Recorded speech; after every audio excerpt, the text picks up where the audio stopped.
Everyone, welcome to my channel. आज हम करेंगे class 12 business studies. Chapter number होगा 1 और टॉपिक है हमारा लेवल्स ऑफ मैनेजमेंट। एंड सबसे पहला लेवल है इसमें टॉप मैनेजमेंट। देखते हैं टॉप मैनेजमेंट में कौन कौन आता है। They consist of the senior most executives of the organisation.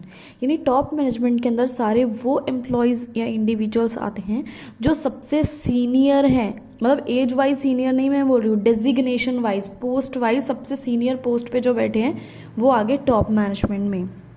जैसे कि एग्जांपल इधर दे रखा है, चेयरमैन हो गया, चीफ एग्जीक्यूटिव ऑफिसर हो गया, चीफ ऑपरेटिंग ऑफिसर हो गया, प्रेसिडेंट हो गया, वाइस प्रेसिडेंट हो गया, ये सारे टॉप मैनेजमेंट के अंदर आ गए हैं। So top management is a team consisting of managers from different functional levels heading finance, marketing, etc. जैसे कि फाइनेंस का एक पूरा डिपार्टमेंट हो गया, मार्केटिंग का पूरा डिपार्टमेंट हो गया, तो इनमें जो सबसे बड़े जो एम्प्लॉयज़ होंगे, ठीक है, सबसे ऊंची डेजिग्नेशन पे जो एम्प्लॉयज़ बैठेंगे वो टॉप मैनेजमेंट के अंदर आएंगे। जैसे कि मार्केटिंग का वाइस प्रेसिडेंट या मार्केटिंग से रिलेटेड चीफ फाइनेंस ऑफिसर, वो सभी आगे टॉप मैनेजमेंट में। यहाँ पे याद रखना, मार्केटिंग के मैनेजर की बात नहीं हो रही है, जैसे प्रेसिडेंट या वाइस प्रेसिडेंट की बात हो रही है। Their basic task is to integrate diverse elements and coordinate the activities of different departments. और इनका क्या काम होता है, हर एक डिपार्टमेंट के एक्टिविटीज़ को कोऑर्डिनेट करना, मतलब एक होता है ना कोऑपरेट करके चलना आपस में सब लोगों का एक साथ, सारे डिपार्टमेंट्स का एक साथ, तो ये काम होता है उनका कि बैलेंस बना रहे हैं उनके बीच। जैसे सेल्स वाले प्रोडक्शन के साथ बैलेंस बना के काम करेंगे, तो ये एम्प्लॉयज़ का काम होता है। These top level managers are responsible for the welfare and the survival of the organisation. यानी ऑर्गेनाइजेशन का भला करना, ये कोशिश करना कि ऑर्गेनाइजेशन कंपटीशन में सर्वाइव कर पाए, टिकी रहे, ये काम सारे टॉप लेवल मैनेजर्स का होता है। They analyse the business environment and its implications for the survival of the firm. ये एम्प्लॉयज़ क्या काम करते हैं, बिजनेस एनवायरनमेंट जो कि बार बार चेंज होता रहता है, जैसे social environment, political environment, technological environment, उन सबको एनालाइज करते हैं और देखते हैं कि भाई जो चेंजेस आ रहे हैं उसका क्या इफ़ेक्ट पड़ेगा हमारी ऑर्गेनाइजेशन पे, और कैसे हम अपनी ऑर्गेनाइजेशन में चेंजेस लाके सर्वाइव करते रहें। जीवित होता है, सर्वाइव का मतलब होता है ना जिंदा रहें, तो कंपटीशन में टिके रहें हम। सो इसके लिए ये क्या करेंगे, they formulate overall organisational goals and strategies for the achievements. ये क्या करेंगे, ऑर्गेनाइजेशन के गोल यही लोग बनाते हैं जो टॉप लेवल के एम्प्लॉयज़ होते हैं, और साथ में उन गोल्स को कैसे अचीव किया जाए उसके लिए स्ट्रैटेजीज बनाते हैं, यानी प्लानिंग करते हैं।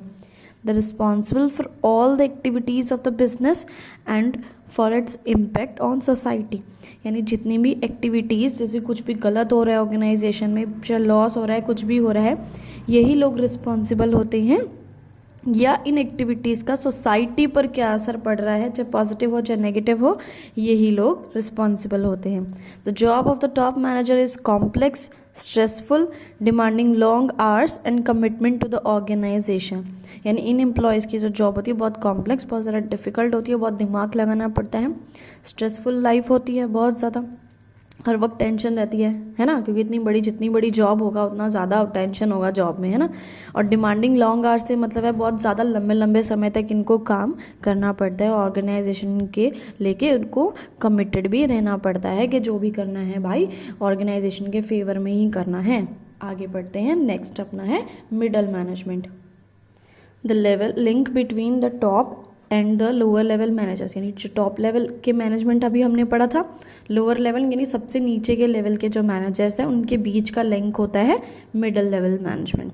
दे are subordinate to the top managers. यानी टॉप मैनेजर्स के नीचे ये काम करते हैं, सबऑर्डिनेट मतलब नीचे काम करते हैं, and superior to the first line managers.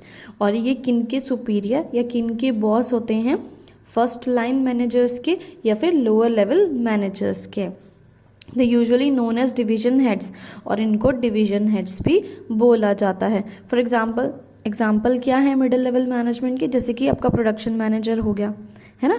So middle management is responsible for implementing and controlling plans and strategies developed by the top management. अभी हमने पढ़ा था कि जो टॉप मैनेजमेंट है वो प्लान्स और स्ट्रैटेजीज बनाता है, तो मिडिल लेवल मैनेजमेंट का क्या काम है, उनकी बनाए गए प्लान्स को फॉलो करना है, हर जगह इम्प्लीमेंट करना है यानी अप्लाई करना है उनके प्लान्स को, और कंट्रोलिंग यानी देखना है कि सारा काम प्लान के अकॉर्डिंग हो रहा है या नहीं हो रहा है. At the same time, they're responsible for all the activities of first line managers. First line managers यानी lower level managers या supervisory level managers, वो जो भी काम करते हैं उनके किए गए काम की सारी रिस्पॉन्सिबिलिटी इनकी होती है. यानी अगर ये लोग कुछ गलत काम कर देंगे तो जिम्मेदार इन्हीं को ठहराया जाएगा, मिडिल लेवल मैनेजर्स को. The main task is to carry out the plans formulated by the top managers. वही बात लिखी है कि टॉप लेवल मैनेजर्स प्लान बनाते हैं और फॉलो कौन करता है इनको, middle level management. For this they need to, ये क्या क्या करते हैं इसके लिए, interpret the policies framed by the top level management. यानी टॉप लेवल मैनेजमेंट जो पॉलिसीज बनाई है उसको इंटरप्रेट करते हैं, सबके सामने रिप्रेजेंट करते हैं, सबको बताते हैं. Ensure that there department has the necessary personal, और इस चीज़ का भी ध्यान रखते हैं कि वो जिस डिपार्टमेंट के मैनेजर हैं उसमें प्रॉपर पर्सनल यानी प्रॉपर एम्प्लॉयज़ हैं भी या नहीं, यानी जितने एम्प्लॉयज़ की ज़रूरत है उतने एम्प्लॉयज़ काम कर रहे हैं या नहीं. Assign necessary duties and responsibilities to them, अगर उतने एम्प्लॉयज़ हैं जितनी ज़रूरत है उन सबको ड्यूटीज़ और रिस्पॉन्सिबिलिटीज़ बांटना इनका काम है. Motivate them to achieve desired objectives, और जितने भी एम्प्लॉयज़ इनके अंडर काम कर रहे हैं उन सबको मोटिवेट करते हैं ये. Cooperate with other departments for smooth functioning of the organisation, और बाकी सभी डिपार्टमेंट्स के साथ कोऑपरेट करके चलना इनका काम है. जैसे कि प्रोडक्शन है तो सेल्स के साथ जो है कोऑर्डिनेट करेगा, सेल्स वाला प्रोडक्शन के साथ कोऑर्डिनेट करेगा, आपस में सारे डिपार्टमेंट्स एक दूसरे के साथ कोऑर्डिनेट काम करते हैं. At the same time they responsible for all the active, वही बात लिखी है कि जो फर्स्ट लाइन मैनेजर्स या फिर ये जो सुपरवाइजरी मैनेजर्स हैं इनके हर एक काम के लिए, चाहे अच्छा हो चाहे बुरा हो, यही लोग रिस्पॉन्सिबल होते हैं. नेक्स्ट पढ़ते हैं अपना सुपरवाइजरी या ऑपरेशनल मैनेजमेंट या लोअर लेवल मैनेजर्स.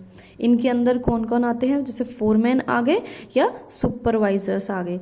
ठीक है, supervisors directly oversee the efforts of workforce. तो ये सुपरवाइजर्स या फिर ये सुपरवाइजरी मैनेजमेंट क्या करता है, वर्कफोर्स यानी जो लेबर्स या एम्प्लॉयज़ काम करते हैं डायरेक्टली उनके काम को देखने वाला कौन होता है, ये सुपरवाइजर होता है. Their authority and responsibility is limited according to the plans drawn by the top management. इनकी अथॉरिटी यानी पावर, रिस्पॉन्सिबिलिटी यानी जो काम इनको दिया गया है वो बहुत लिमिटेड है. और कहाँ तक सीमित है इनकी ये रिस्पॉन्सिबिलिटी, जो कि टॉप लेवल मैनेजर ने जो भी प्लान में अपने लिखा है कि ये काम बस इतना ही करेंगे तो वो उतना ही काम करेंगे, इससे ज़्यादा कोई इनके पास पावर नहीं होती है. Supervisory management plays a very important role in the organisation. बहुत इंपॉर्टेंट रोल प्ले करते हैं, लेकिन क्यों करते हैं, since they interact with the actual workforce. क्योंकि ये डायरेक्टली किससे डील करते हैं, एक्चुअल वर्कफोर्स यानी एक्चुअली में जो लेबर काम कर रही होती है, एम्प्लॉयज़ काम कर रहे होते हैं, डायरेक्टली उनसे ये लोग डील करते हैं. टॉप लेवल मैनेजर्स आके उनसे पर्सनली बात नहीं करते हैं. And pass on the instructions of the middle management to the workers, यानी मिडिल लेवल मैनेजर्स ने जो भी इंस्ट्रक्शंस दी है या ऑर्डर्स दिए हैं वो मिडिल लेवल मैनेजर्स आके वर्कर्स को नहीं बताते हैं. वो कौन बताता है, आपके supervisory managers. Through their efforts quality of output is maintain, और अपने एफर्ट्स के थ्रू, अपने काम के थ्रू ये मैनेजर्स क्या करते हैं, कोशिश करते हैं कि जो भी आउटपुट है या जो भी प्रोडक्शन या जो भी काम हो रहा है वो प्रॉपर उसमें क्वालिटी मेंटेन हो. ठीक है, wastage of materials is minimise, कम से कम वेस्टेज हो. सेफ्टी स्टैंडर्ड्स आर मेंटेन, कोई भी प्रोडक्ट जो बन रहा है वो उसमें सेफ्टी स्टैंडर्ड्स यानी पूरा सेफ हो वो product. The quality of workmanship and the quantity of output depends on the hard work, discipline and loyalty of the workers. ठीक है, और वर्कमैनशिप यानी जो भी काम किया जा रहा है या फिर जो भी आउटपुट, जितना क्वांटिटी मतलब जितना भी आउटपुट बन रहा है वो किस चीज़ पर डिपेंड है कि आपके वर्कर्स कितना हार्ड वर्क कर रहे हैं, कितने डिसिप्लिन्ड हैं, कितने लॉयल्स हैं. और ये सभी काम करना, उनको लॉयल बनाना, उनको डिसिप्लिन बनाना, मोटिवेट करने का काम किसका है, सुपरवाइजरी लेवल मैनेजमेंट का. इसी के साथ ये टॉपिक खत्म हुआ. Thanks for watching this video. Please like, share and subscribe.